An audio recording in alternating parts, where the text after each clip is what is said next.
back to my class.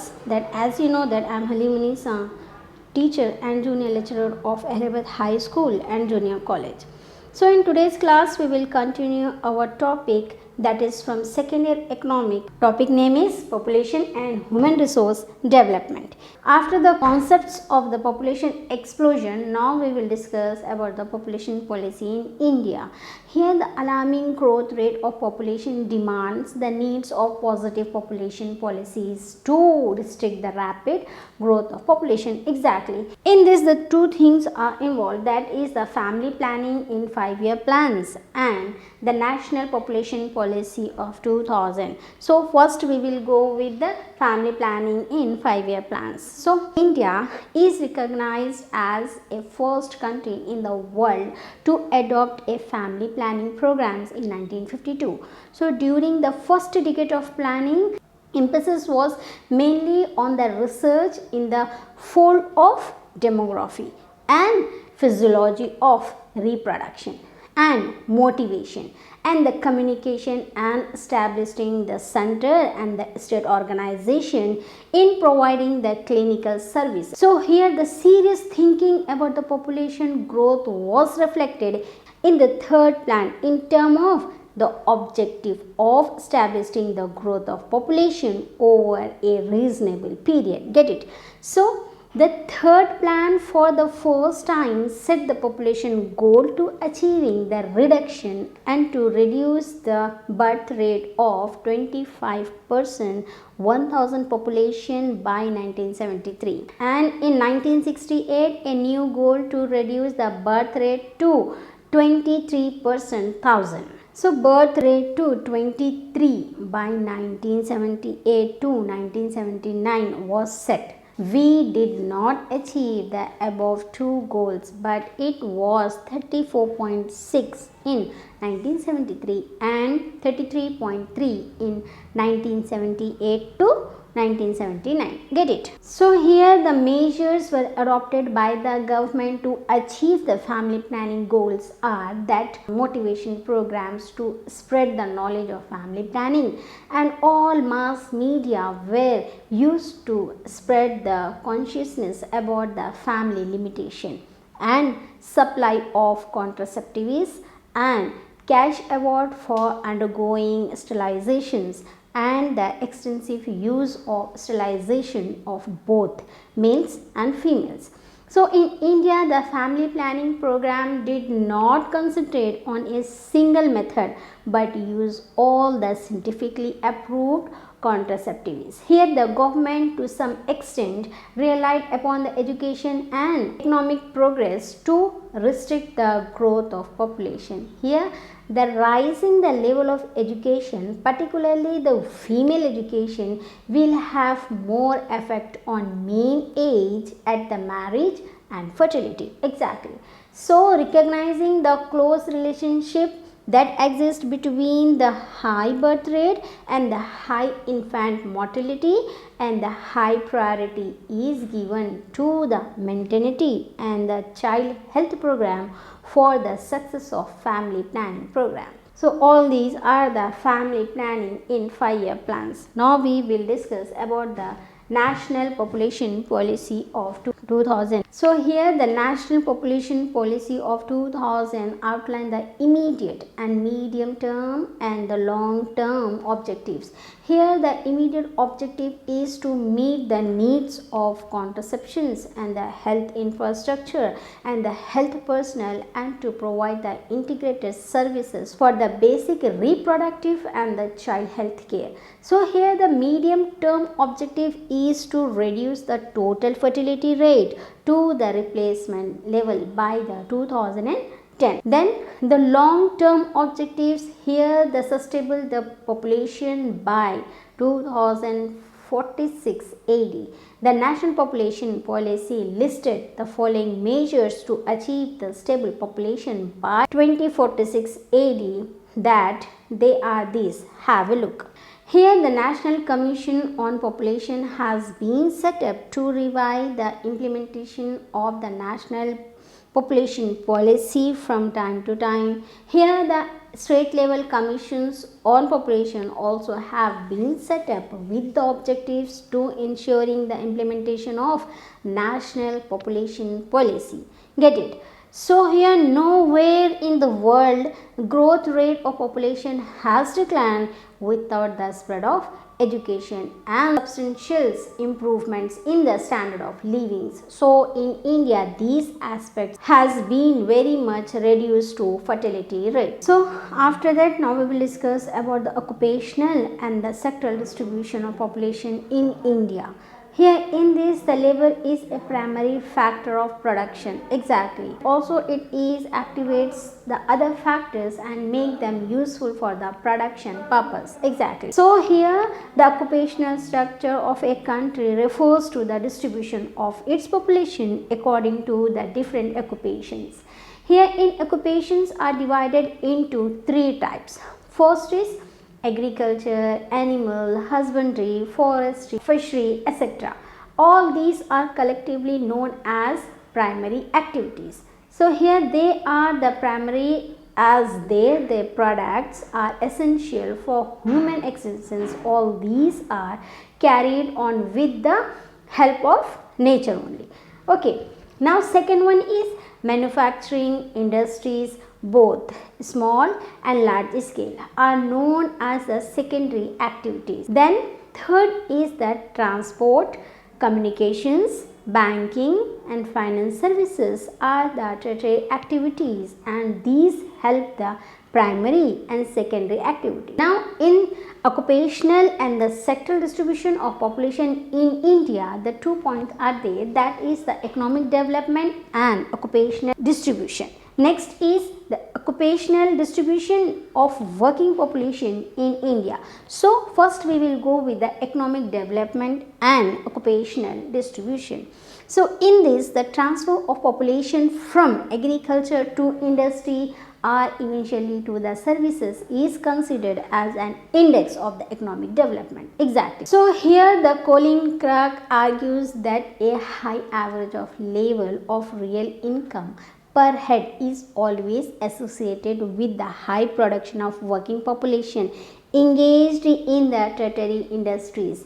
Low real income per head is always associated with a low proportion of the working population engaged in the tertiary production and the high percentage in primary production. Exactly. So here A.G.B. Fisher is also said the same, and the Simon is also observed the same and said that when the development of a country take place, the percentage of population engaged in the primary sector shifts to industry and later to the service sector. Okay. According to the Hans, is economic development will be achieved by transforming the 85% agriculture dependent country into just 15% agriculture dependent country. And so after this, now we will see the occupational distribution of working population in India. Here data is provided in this table. See this table, and it reveals that after independence the process of industrialization was accelerated, and then the absolute number of persons getting the employment in secondary sector and substantially increases. Since the population growth is rapid and the rate of the industrial growth fell short of the expectations, here the transfer of labor force from primary sector to secondary sector, exactly, and then to the service sector, here did not take place. In 2010, only 22% of the working population is employed in the secondary sector, and as against the 11% in 1951, so that the during the period of 1991 to 2010, the proportion of a labor force in the secondary sector is increased significantly from 13% to 22%. So here the proportion of the workers employed in the tertiary sector increased over the 60 years from 1951 to 2010. In 2010, the 27% of the working population is employed in the tertiary sector as against 17% in 1951. Get it? Human resource development, that is the concept and importance. Okay, so many investigations have shown that the output increase at a much higher rate than can be explained by an increase in physical inputs like labor and physical capital. So here, because the quality of human beings as a productive source in improving due to the improvement in education and skills and availability of health services, etc., all these things.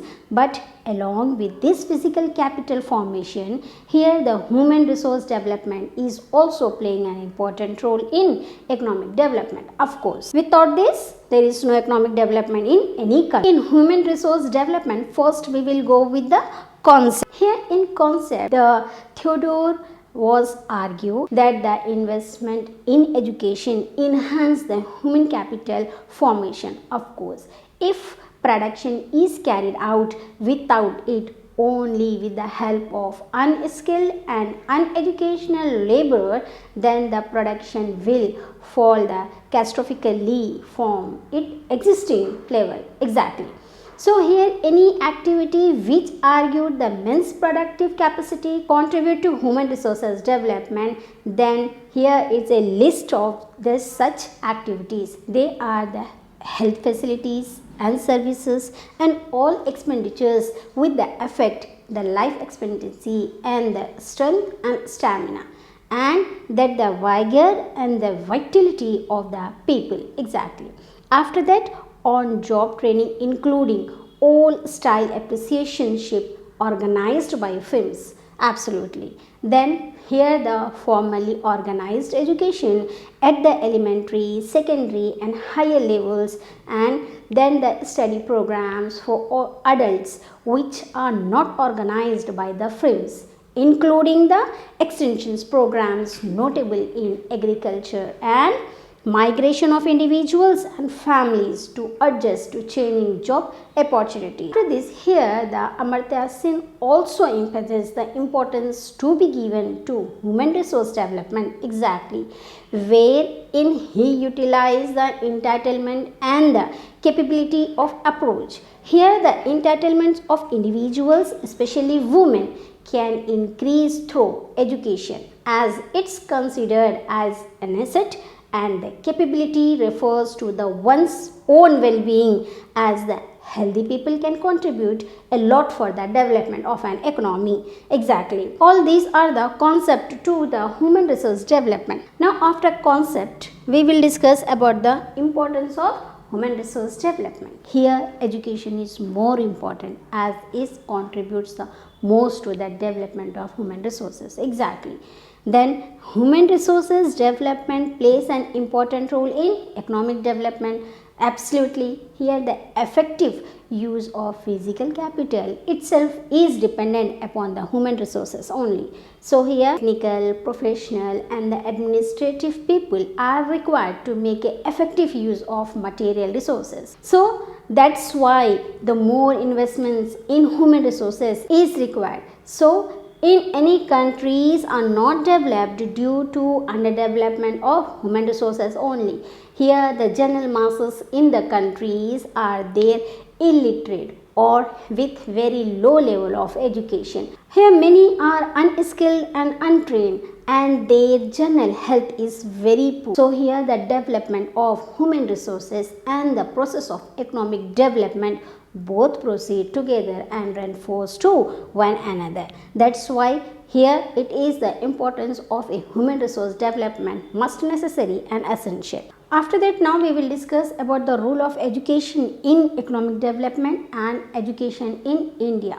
First, we will go with the role of education in economic development. So here the education and the skill training are important for the human resources development. Exactly. In this, the factors are education and economic development and reduction of economic inequalities and the rural development and family planning and on the job training are come under the role of education in economic development. So first we will go with the education and economic development. In this, the investments in education promotes economic development. Exactly. According to the Tutaro and Smith, education helps to increase the knowledge and skill so that more productive labor force can be created here. Exactly. Here, employment and incoming earning opportunities will increase due to education only, and educated leaders can be created, and that education plays and provides skill and encourages the modern attitudes here. Exactly.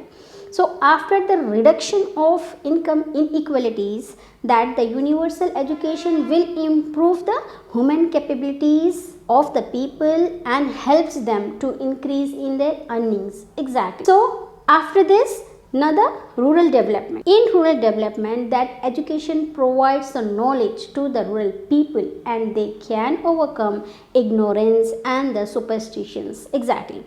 If the farmers are educated, they will adopt the new agriculture techniques in the fields.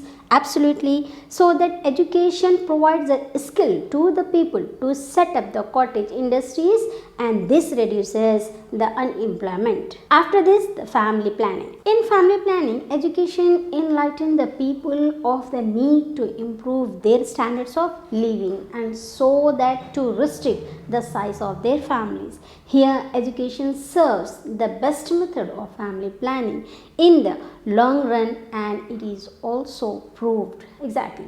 So here, if more women are educated and seek employment, here fertility rate will decline, and as upbringing of children become very difficult for the women employees. Absolutely. So after this family planning, now we will see that on the job training. On the job training, here many firms provide on the job training to their workers because improvement in human capital increase the productivity of physical capital here. Exactly.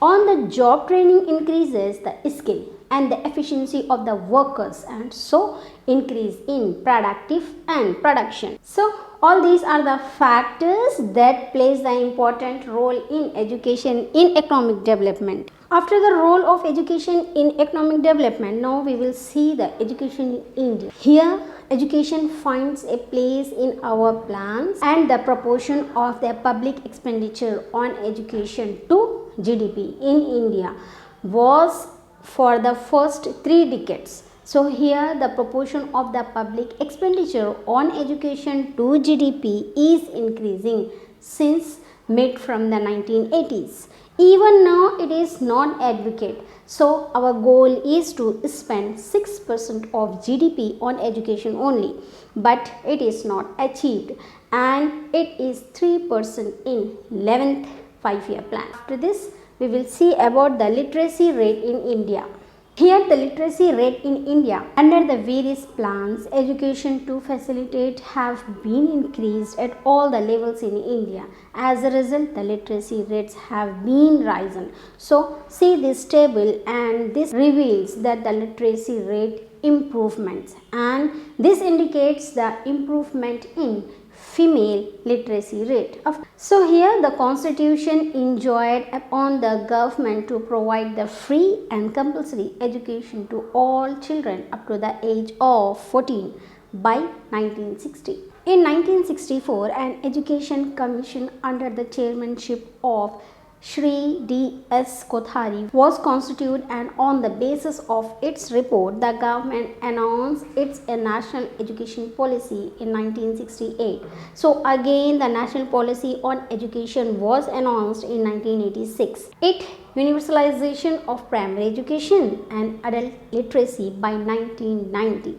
So it gave a high priority to the qualitative and improvement of education, especially technical and higher education and vocationalization of secondary education, etc. All these things, and the right of the children to free and compulsory education act in 2009 was passed by the parliament here. So after this education in India, now we will discuss about the role of health in economic development and health in India. Okay. So up to here we will stop now. Now we will continue this lesson in our next class.